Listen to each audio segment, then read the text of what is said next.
एक वेयरवुल्फ लड़की जिसके एक अल्फा वेयरवुल्फ के साथ शादी होने वाली थी, उसे एक ह्यूमन से प्यार हो जाता है। क्या वो अपने प्यार को छुपा कर रख पाएगी या फिर इसके लिए उसे लड़ना पड़ेगा? ये हम आज की हमारी मूवी ब्लड एंड चॉकलेट 2007 की हॉरर फैंटेसी रोमांटिक मूवी में देखने वाले। अगर आपको वीडियो अच्छा लगता है तो प्लीज लाइक और कमेंट जरूर कर दीजिएगा। अब बिना किसी देरी के एक्सप्लेनेशन स्टार्ट करते हैं। मूवी स्टार्ट होती है और हमारी मेन कैरेक्टर विवियन हमसे कहती है कि हर एक का बचपन बहुत ही ब्यूटीफुल होता है, पर उसका बचपन वैसा नहीं था। वो यूएसए में अपनी फैमिली के साथ रहती थी। एक दिन अचानक से उनके घर के सामने कुछ लोग आके उसके फादर उनसे लड़ने के लिए जाते हैं, पर उनकी डेथ हो जाती है। विवियन जल्दी से वहां से भाग गई थी।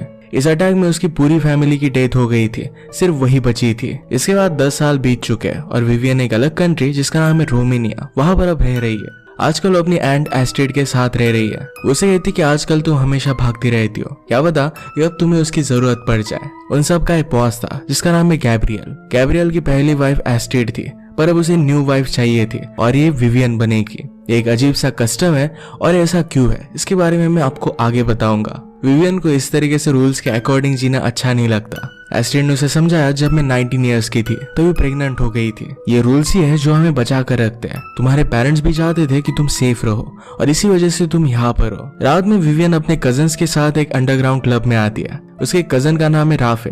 राफे गैब्रियल और एस्टेड का बेटा है। उसे यहाँ पर एक लड़की पसंद आती है, वो भी उसके लिए डांस कर रही थी। वो उसके करीब आ रही थी तो राफे उसके पास जाकर उसे टच करने की कोशिश करता है। उस लड़की ने गुस्से में उसे झटक दिया। इस बात से राफे बहुत ही अपसेट हो गया। विवियन उसका मजाक लेती है, तुम्हें इस तरीके से गिव अप नहीं करना चाहिए, मुझे तो तुम्हारा पूरा फ्यूचर दिख रहा है। तुम्हारी वेडिंग होगी, उसकी पूरी फैमिली आएगी और इसके बाद तुम सबको मार डालोगे। राफे कहता है कि हम दोनों बहुत ही रोमांटिक है, हम कभी भी गिव अप नहीं करते। उन दोनों में झगड़ा होने वाला था पर उसके फ्रेंड्स ने इन्हें रोक लिया। राफे कहकर जाता है कि तुम्हारे पास भी सिंगल रहने के लिए ज्यादा टाइम नहीं है, गैब्रियल जल्द से आकर तुम्हें चूज कर लेगा। वो रात में शांति के लिए एक चर्च में चली गई। वहां नीचे हमारा और एक मेन कैरेक्टर जिसका नाम है एडन ये ड्रॉ कर रहा था। वो विवियन की आवाज सुन लेता है और कहता है कि ऊपर कौन है। विवियन कहती है कि यहाँ पर आना अलाउड नहीं है। एडन ने कहा कि मैं सिर्फ काम कर रहा था, मैं कुछ भी चुराने के लिए नहीं आया। वो वहां से जा रहा था तभी उसकी सारी पेंटिंग्स नीचे गिर जाती है। विवियन आकर देखती है तो वुल्स की पेंटिंग्स थी। उसे पूछती कि ये सब क्या है।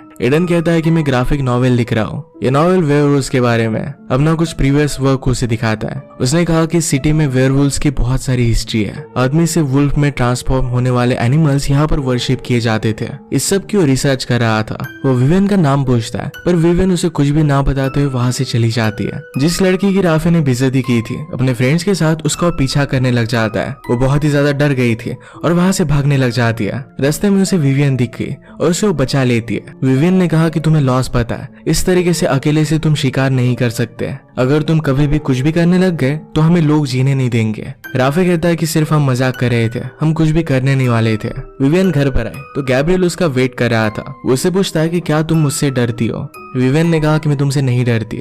गैब्रियल कहता है कि हमारे कुछ रूल्स है, हर 7 साल के बाद हमें वाइफ चेंज करनी होती है। कुछ प्रोफेसीज है जिसमें लिखा है कि तुम जैसी लड़की हम सबको लीड करेगी। तुम्हें अब मेरा बन जाना चाहिए। हमारी ट्रेडिशन के अनुसार चलना सबके लिए बेनिफिशियल होगा। तुम्हारे पेरेंट्स ने नहीं माना और उनकी डेथ हो गई। हम यहाँ पर सब लोग एक दूसरे का ख्याल रखते हैं। विवियन ने कहा कि जिस तरीके से तुमने एस्टेड को छोड़ दिया, तुम वैसे मुझे भी छोड़ दोगे। इसी वजह से उसकी वाइफ वो नहीं बनना चाहती थी। गैब्रियल कहता है कि तुम ऑर्डिनरी नहीं हो, तुम कुछ अलग हो, तुम्हारा हाल उसके जैसा नहीं होगा।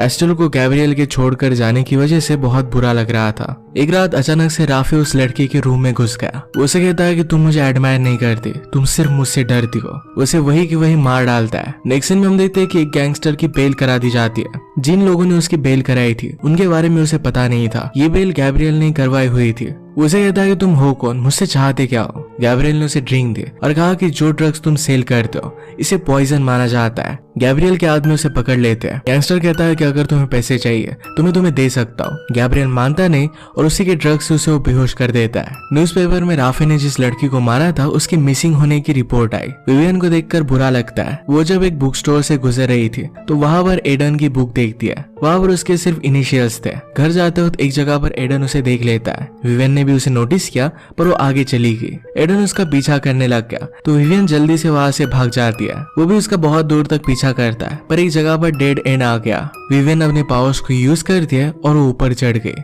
ऊपर से जिस बेकरी में वो काम करती थी उस बेकरी की एक रिबन नीचे गिर जाती है। रात में विवियन की फैमिली में सब लोग बहुत ही एक्साइटेड थे क्योंकि एक इवेंट पर वो जा रहे थे। यहाँ पर उनके जैसे बहुत सारे लोगों को बुलाया गया था। कल गैब्रियल ने जिस गैंगस्टर को अरेस्ट किया है उसे भी यहाँ पर लाया जाता है। गैब्रियल ने कहा कि आज फुल मून है, जैसा हम हमेशा से सदियों से करते आ रहे हैं वही सब आज हम करने वाले। इस आदमी की हम हंट करेंगे।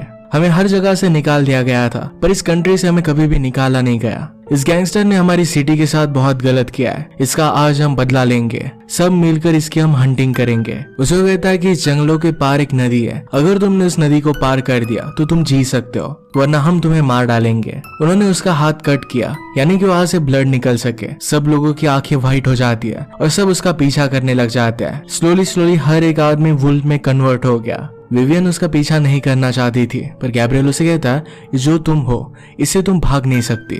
उस आदमी ने भागने की बहुत कोशिश की पर फाइनली वुल्फ उसे पकड़ लेते हैं और मार डालते हैं। एडन जिस होटल में रुका हुआ था वहां के मैनेजर से वो बात करता है। उसे इंक्वायरी कर रहा था तभी लास्ट टाइम विवियन के पास से जो एक रिबन नीचे गिरी थी ये रिबन उसे दिख जाती है। इसके बारे में उसने पूछा तो चॉकलेट शॉप को उसे पता मिल जाता है। यहाँ पर विवियन काम करती थी और डायरेक्टली उसके पास वो पहुंच गया। उसे वुल्फ गर्ल बुलाता है। विवियन कहती है कि मुझे कभी भी बुलाना मत। यहाँ से उसे जाने के लिए कहती है पर एडन मानता नहीं। वो पूछती कि अब तक तुम यहाँ पर कर क्या रहे हो। एडन कहता है कि मैं काम करने की कोशिश कर रहा हूँ। विवियन ने पूछा कि क्या तुम्हें घर नहीं जाना। एडन कहता है कि कुछ दिनों में मेरा ट्रेन का टिकट है, उसके बाद मैं यहाँ से चला जाऊंगा, पर उससे पहले तुम्हारे साथ में टाइम स्पेंड करना चाहता हूँ। विवियन ने कहा कि मेरा बॉयफ्रेंड है। एडन कहता है कि अगर सचमुच में तुम्हारा बॉयफ्रेंड होता तो इस तरीके से रात में तुम चर्च में नहीं घूम रही होती।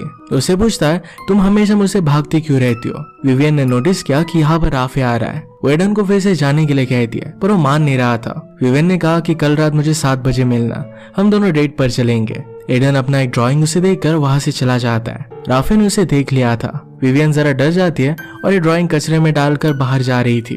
राफे ड्राइंग ले लेता है। इस ड्राइंग में एडन ने विवियन को वुल्फ्स के साथ ड्रॉ किया था। राफे को कहती कि उसे कुछ भी पता नहीं है। राफे ने कहा कि अगर तुम उसे डेट करना चाहती हो तो आराम से कर सकती हो, पर उसे हमारे सीक्रेट पता नहीं चलने चाहिए। ये नॉर्मल ह्यूमंस हमेशा हमारी फीलिंग्स के साथ खेलते रहते हैं। विवियन ने कहा कि तुम्हें उस लड़की को मारना नहीं चाहिए था, अगर किसी को पता चला तो बहुत ही बड़े ट्रबल में आ जाएगा। उस लड़की के बारे में गैब्रियल को भी पता चलता है। उसने राफे से पूछा कि क्या तुम अपने फ्रेंड्स के साथ हंटिंग कर रहे हो। राफे इसके लिए मना करता है। गैब्रियल कहता है कि तुम मेरे बेटे हो, पर अगर तुमने रूल्स तोड़े तो मैं सारी चीजें भूल जाऊंगा। अगर तुम्हारे बारे में और कुछ मुझे पता चला तो मुझे तुम्हें मारना पड़ेगा। अगली शाम विवियन एडन से मिलने के लिए गई। एडन उसे पूछता है कि तुम इस कंट्री में क्यों हो। विवियन कहती कि यहाँ पर मैं आन के पास रहती हूँ, उसके फादर की बचपन में डेथ हो गई थी। विवियन ने पूछा कि तुम यहाँ पर क्या कर रहे हो, जो भी बुक्स तुमने पब्लिश की है उस पर तुमने अपना नाम नहीं डाला। एडन इसके बारे में उसे बताना नहीं चाहता था। विवियन उसे पूछती है कि तुम्हारी स्टोरीज कैसी चल रही है। एडन कहता है कि सिटी बहुत ही ब्यूटीफुल है, यहाँ पर वेयरवुल्व्स के बारे में बहुत सारी इन्फॉर्मेशन है। लोगों को लगता है कि वो लोग सिर्फ फुल मून पे वुल्फ बन सकते हैं, पर ऐसा कुछ भी नहीं है। वो जब चाहे तब वुल्फ में कन्वर्ट हो सकते हैं, जो उसे बहुत ही ब्यूटीफुल लगता है। उसे ये भी पता चला था कि वुल्फ को मारने के लिए उसे सिल्वर या फिर फायर को यूज करना पड़ेगा।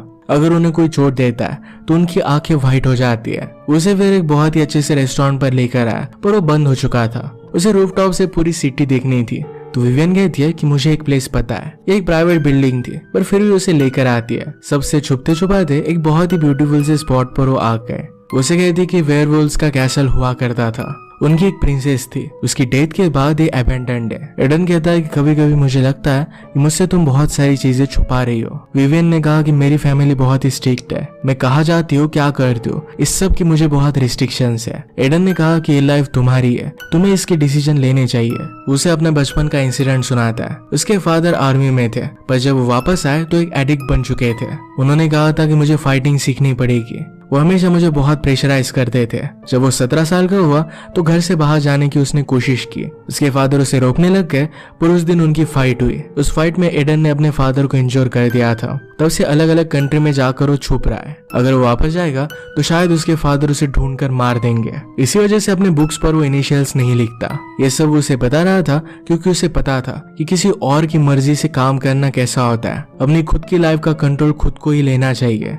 इसके बाद दोनों करीब आ गए और किस कर लेते हैं। इनकी नाइट बहुत ही ब्यूटीफुल से स्पेंड हुई थी। एडन उसे पूछता है क्या मैं तुमसे फिर से मिलूंगा। विवियन इसके लिए मना करती है। वो जरा दूर जाकर फिर से उसके पास आ गया, कहता है कि हम दोनों तो फिर से मिल गए। वो प्रॉमिस करता है कि अगर उनकी रिलेशनशिप विवियन छुपाना चाहती है तो उसे इससे कुछ भी फर्क नहीं पड़ता। इसके बाद इनकी रिलेशनशिप स्टार्ट हो गई। एक दूसरे के साथ बहुत ही अच्छा सा टाइम स्पेंड करते हैं। राफे के फ्रेंड्स ने एक रात इन्हें साथ देख लिया था। वो एक जगह पर मेकआउट करने लग गए और विवियन को थोड़ी सी चोट आ जाती है। वो एडन से दूर चली गई। एडन पूछता है कि हुआ क्या। विवियन ने कहा कि मुझे घर जाना है। उसी मोमेंट पर राफे वहां पर आ जाता है। वो एडन से कहता है कि तुम्हें विवियन से जरा दूर रहना चाहिए। इसकी शादी किसी और के साथ होने वाली है, तुम इसमें नहीं आ सकते। अगर तुम उसके और भी करीब आ गए तो तुम्हें पूरी तरीके से बर्बाद कर देगी।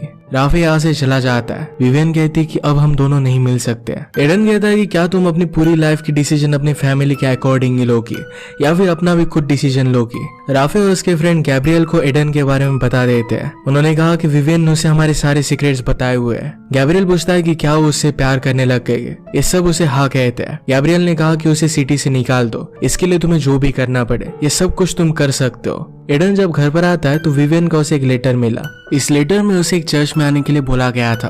वो वहां पर पहुंचता है पर एक्चुअल में राफे ने लेटर लिखा हुआ था। उसे कहता है कि पहली ट्रेन लेकर इस सिटी से बाहर निकल जाओ वरना हम लोग तुम्हें मार डालेंगे। ये धमकी एडन को पसंद नहीं आती और राफे के साथ वो फाइट करने लगता है। फाइट की वजह से राफे का खून निकल गया और उसकी आंखें व्हाइट हो जाती है। एडन ने ऑलरेडी वेयरवुल्व्स के बारे में बहुत सारी रिसर्च की थी।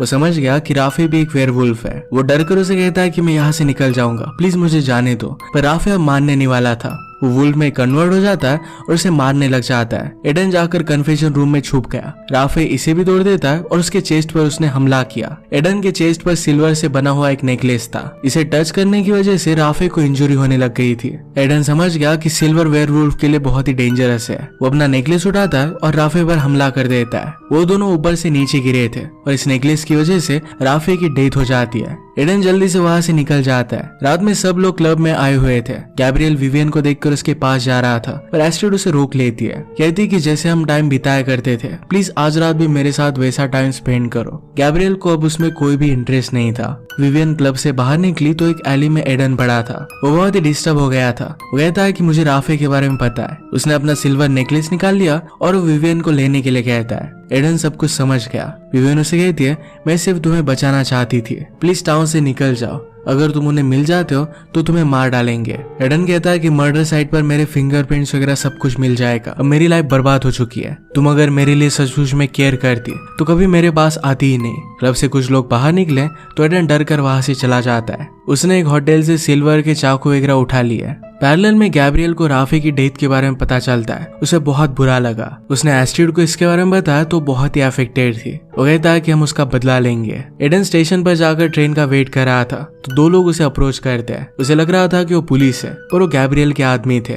रात में एडन को उसी जगह पर लेकर जाया जाता है जहाँ पर उनके लोग हंट करते हैं। उसने कहा कि जिस तरीके से ह्यूमंस हमेशा हमारी शिकार करते आ रहे हैं उसी तरीके से एडन ने भी राफे को मार डाला था। वो एडन को रूल्स बताते हैं। गैब्रियल विवियन को लास्ट टाइम एडन को किस करने के लिए कहता है। उन्होंने एडन को कट किया, उसका सिल्वर नेकलेस निकाल लिया और उसे भागने के लिए कहते हैं। एडन जंगल से भागते भागते अलग अलग डायरेक्शंस लेता है। हर जगह पर वो अपना खून लगाता चला गया, यानी कोई भी उसे ढूंढ ना पाए। वो एक स्ट्रीम के पास पहुंचता है और खुद को मर्ड लगा लेता है ताकि कोई उसे ढूंढ ना पाए। दो वुल्व्स ने उसे देख लिया था, उस पर अटैक कर देते हैं। एडन ने सिल्वर के चाकू छुपाए हुए थे तो उनसे उन पर हमला कर देता है। उन दोनों को तो उसने मार डाला पर वहां पर फिर गैब्रियल आ गया। गैब्रियल के पीछे पीछे विवियन भी वुल्व बनकर उसका पीछा कर रही थी। एडन जान लगाकर भागता है। उसने रिवर को क्रॉस कर लिया। उनका रूल था कि जिसने रिवर को पार कर लिया उसे वो मार नहीं सकते, पर गैब्रियल इस रूल को अब नहीं मानता।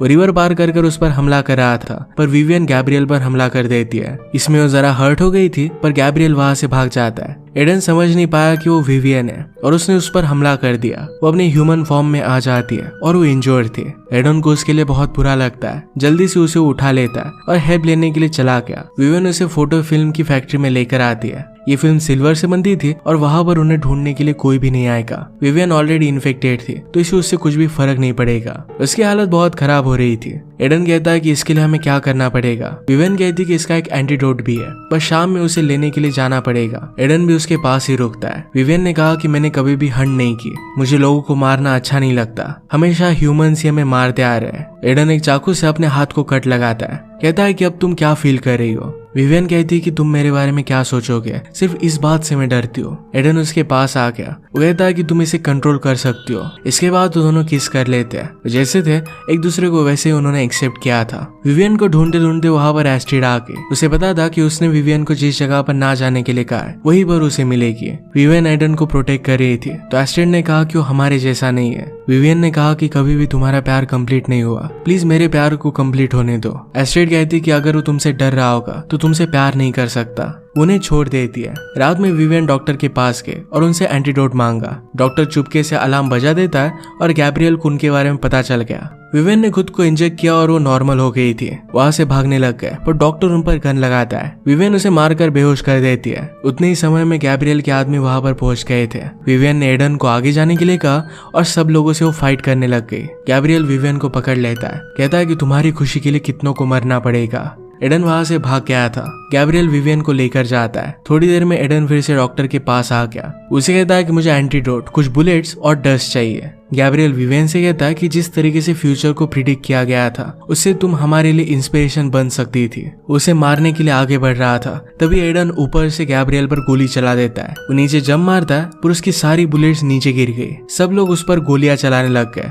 उनसे लिकर की बोतल टूट जाती है। उसके पास आने लग गए तो सिल्वर की डस्ट उन पर डाल देता है। पास में लिकर पड़ी थी, इसे वो आग लगा देता है। जल्दी से अपनी गन के पास जाकर वो बुलेट्स भरने लग गया पर गैब्रियल उस पर हमला कर देता है। वो एडन को मार डालता पर विवियन ने गैब्रियल पर गन लगाई। गैब्रियल कहता है कि क्या तुम अब अपनी फैमिली को मारोगी। वो वुल्फ में कन्वर्ट हो गया। एडन विवियन को बोल रहा था कि गैब्रियल को मार डाले। विवियन ये कर नहीं पा रही थी। गैब्रियल एडन पर उसे मारने के लिए जंप करता है। विवियन के पास कोई ऑप्शन नहीं था और उसे वो मार डाल दिया। गैब्रियल के जो आदमी विवियन को मारना चाहते थे वो फायर में अटक चुके थे।